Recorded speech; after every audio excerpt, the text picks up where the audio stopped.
So Carl, what was it like being a passenger on flight 828? It was okay until I got on that damn plane and we hit that turbulence. Do the review. Oh, I wish I knew what these voices were in my head. Do the review.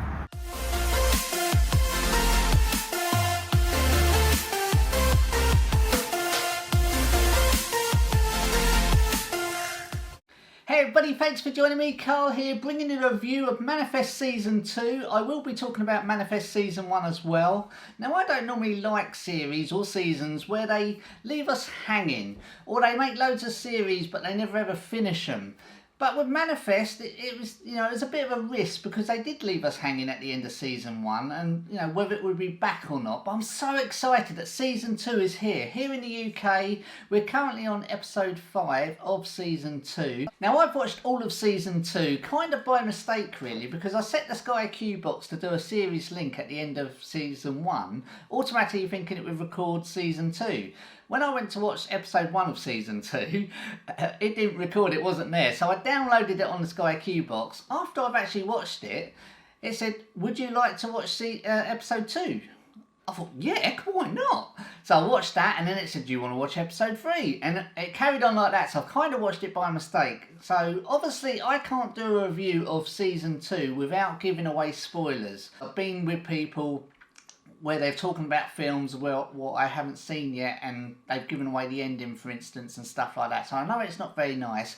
You can keep watching this video. I will let you know when I'm at that stage. I'll be talking about Season 1 of Manifest at the beginning. Then we move on to Season 2 of Manifest, and that's when I'll be giving away spoilers. I will give you another warning when I get there, and just to switch off and come back to this video once you've watched Season 2. Please remember to like and subscribe if you can. That'd be absolutely fantastic to support us. So those of you that don't know what Manifest is about, Manifest focuses on the story of the passengers and crew of Flight 828 Montego Airways, which takes off from Jamaica and it lands in New York. The trouble is, it took off from Jamaica in 2013 and it landed in New York City in 2018. So it went missing for 5 years. Very strange. No one has a clue why, how, or what happened. For those on board, the passengers and the crew, the plane hit some turbulence where it's shaking, but it was only a 3-hour flight. When they landed and they realised they've been missing for 5 years, there's other consequences as well. People have grown up. People they know have passed away. So 5 years in normal time has passed, but for those on board the aeroplane, only 3 hours has passed. But that's not all for the passengers, because as time goes on, they start to hear strange voices in their head. And no one knows what these voices are, and it's driving some passengers crazy. Ben, who was a passenger on the plane, he's played by Josh Dallas. He names them the call-ins, and he's trying to look into it, what happened to this aeroplane, why the 5 years have passed, and what does these call-ins actually mean. They're like strange voices that are telling you and to do something or warning you of something. No one really knows. If you'd seen us that afternoon, we looked like a typical American family returning home from vacation. My brother Ben and his twins, Olive and Cal. But what you couldn't see is that Cal's leukemia wasn't responding to treatment. This flight is oversold. We are offering travel vouchers for any... That's me. So Grace and Olive and my folks took the first flight home.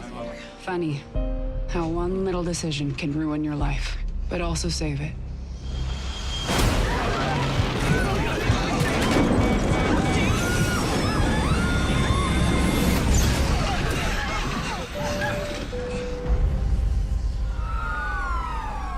Excuse me, what exactly is the problem? The problem, ladies and gentlemen, is you've all been missing, presumed dead for 5.5 years.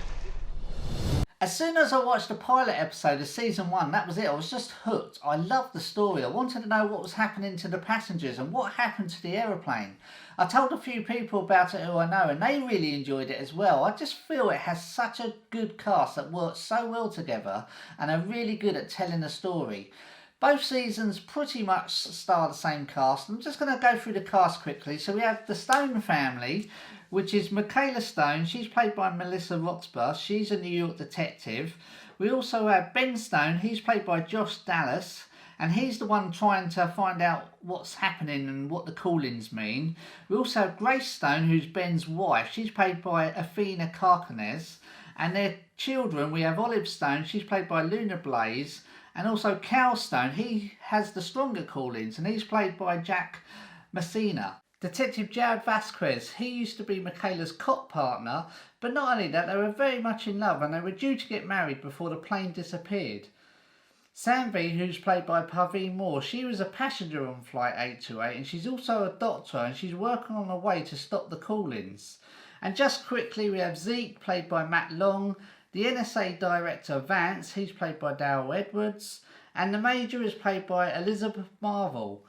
And I must mention the creator of Manifest, Mr. Jeff Rake. And that's Manifest Season 1, guys. It's a great watch, a really good story. Adults and older teens are going to love it. It's currently available to download on Sky now. There's 16 episodes. I'm going to give Manifest Season 1 a 5 out of 5 popcorns. I don't think I've actually ever given away 5 popcorns, but I am on this occasion because it's really good.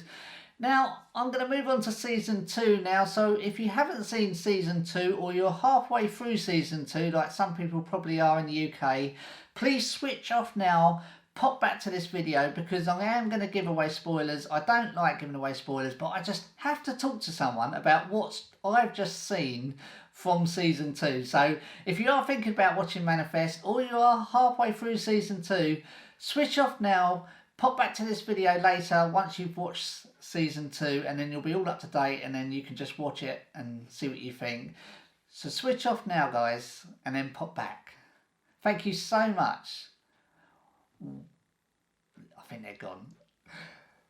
Wow, Season 2, what have I just seen? It was amazing, and that ending, hopefully you're only watching this video if you have seen Season 2 and you are up to date with the whole of Manifest, because I just can't believe what I've just actually seen. Now cast your minds back, guys, to what happened at the end of Season 1. We saw how Michaela got shot and then it just finished and I thought, oh no, is it coming back? Are they going to make another one?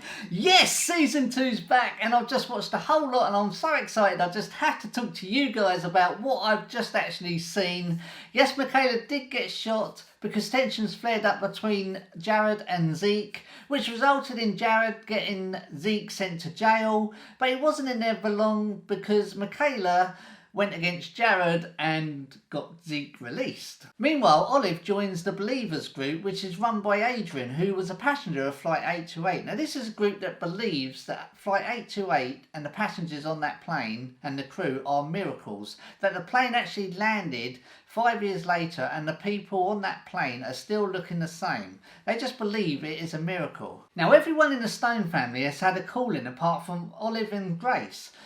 And then all of a sudden, Grace has a call-in. Or is it the baby that has a call-in? But anyway, Grace sees the call-in, which is great news because it means the baby is finally Ben's. But unfortunately, it means that Olive feels left out. And this is why she joins the Believers group. The NSA director Vance is back. He actually faked his own death, and he's a great guy. I love the way he says to Ben, you're not the only one who can fake your own death. And he's such a good guy because he believes everything Ben's telling him and he's on Ben's side. Now back at the police station, tensions are flaring up between Jared and Michaela because of what Michaela did to Jared about getting Zeke released. And there's a new captain, Captain Bowers. Now she's a tough woman. She seems really, really tough, but she's actually quite nice and tells it how it is. Now the X's are still out there. This is a group that hate everyone on Flight 828 and they also don't like the Believers either. And they just want to get rid of them and finish them off. And then we see Jared, who dates the sister of one of the X's, and we're thinking, oh my word, what's he doing? Has Jared turned bad? No, of course he hasn't. He still has feelings for Michaela. He's just trying to get to the big guy at the top. He's undercover. I want to talk about a particular call-in from episode 9. It's the seasick call-in, which I thought was pretty strange, but it was still entertaining. And this is where we see the Stone family. They're in their house and they're all feeling sick apart from Olive. And she's looking at them and they're all like, oh, I feel ill, oh, like that. And there's big thunder and lightning, and I think one of them says, I wish this storm would stop. And then Olive goes, what storm? And she opens the curtains and it's like boiling hot sunshine outside. So they know they're in a call-in, and then you see him on this boat. It looks like it's well, it's definitely centuries ago, and they look up at this thunder and lightning and they see Flight 828 flying over, which obviously aeroplanes didn't even exist back then, so it was a pretty strange calling, and this is all to do with approaching the death date. Now, if there's one person I feel sorry for in the whole of season 2 of Manifest, it has to be Zanvi. That woman is working so hard. I feel so sorry for her. Obviously, Zeke has a different death date to the others, and his death date is approaching very quickly because he's starting to freeze from the inside out. And she's working on a cure to stop the call-ins. The idea is if you stop the call-ins, then you stop the death date. That's the theory. But because she's working so hard, she needs to speak to someone. So she talks to this counsellor, not realising that the counsellor is actually the Major. The Major then steals all her research and hard work, and it also gets her fired from her job as well. And she's so desperate to try and stop these call-ins and to not let all her work go to waste, she starts testing on herself, which is making herself ill as well. And eventually it all boils up, and she's so desperate she actually ends up killing the Major accidentally. Now, I want to talk about one thing, and that's Michaela's call-in she had. When she's about to arrest these gang members, she hears a call-in saying, "Let him go." And she carries on with the arrest, and then she hears it again, "Let him go." And she doesn't. She makes the arrest, and this is the first time we see any of them go against a call-in before. Now, Ben is absolutely furious with Michaela because he's really worried about the consequences of what might happen now that one of them's gone against a call-in. You know, what will happen? Anyway, the gang escape a prison van and they end up kidnapping Cal. And this all leads into one place, and this is all approaching Zeke's death date. Zeke's had a call-in where he's freezing to death in the middle of this lake. And it all leads to this one point, and then we see Cal get rescued, but Zeke passes away and he's actually dead, and Michaela's crying her eyes out and everyone's feeling really sorry for her and stuff. Then we see this great big bright light go all the way over Zeke, and he goes and he's back again, and we're thinking, well, what's gone on there? We couldn't believe it. This is what I've been building up to, the ending of episode 13 season 2. This is what I wanted to talk to you guys about, the ending. I could not believe what I've actually just seen. Wow, what an ending.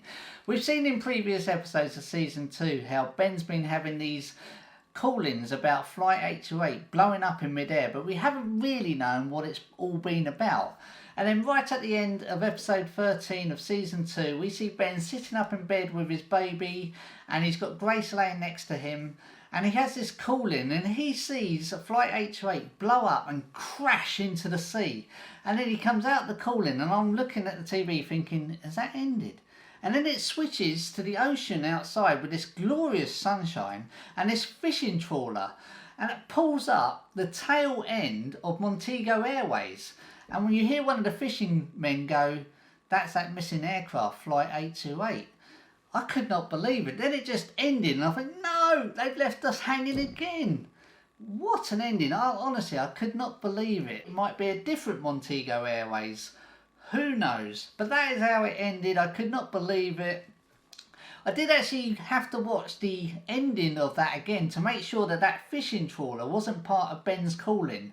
But he actually has the call-in where it crashes into the sea. Then he comes out of his call-in, because you see him go like that. He comes out of his call-in, then it switches to the ocean. So that wasn't actually part of Ben's call-in. So that is actual real time. I mean, honestly, I don't know what to say. They've just left us hanging again. I can't wait for season 3. I did actually do some research online to see if they were going to make a season 3, and it does say it depends on the ratings of season 2. Obviously, Manifest season 2 has just started here in the UK.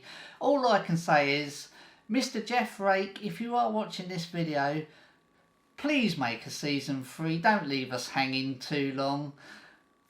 That's all I've got to say. I'm going to rate Manifest Season 2 a 4 out of 5 popcorn rating. To be honest, I didn't think it was as good as Season 1. If I had any criticism, they made 16 episodes of Season 1. I would have liked to have seen 16 episodes of Season 2, so that's 3 more to come. But unfortunately, they only made 13 episodes. Guys, let me know in the comments below, what did you guys think of Manifest Season 2 or Manifest Season 1? It doesn't matter. Let me know also what you actually thought of the ending of Manifest. Anything to do with Manifest, put in them comments. I will get back to every single one of you. Until next time, take care. See you later.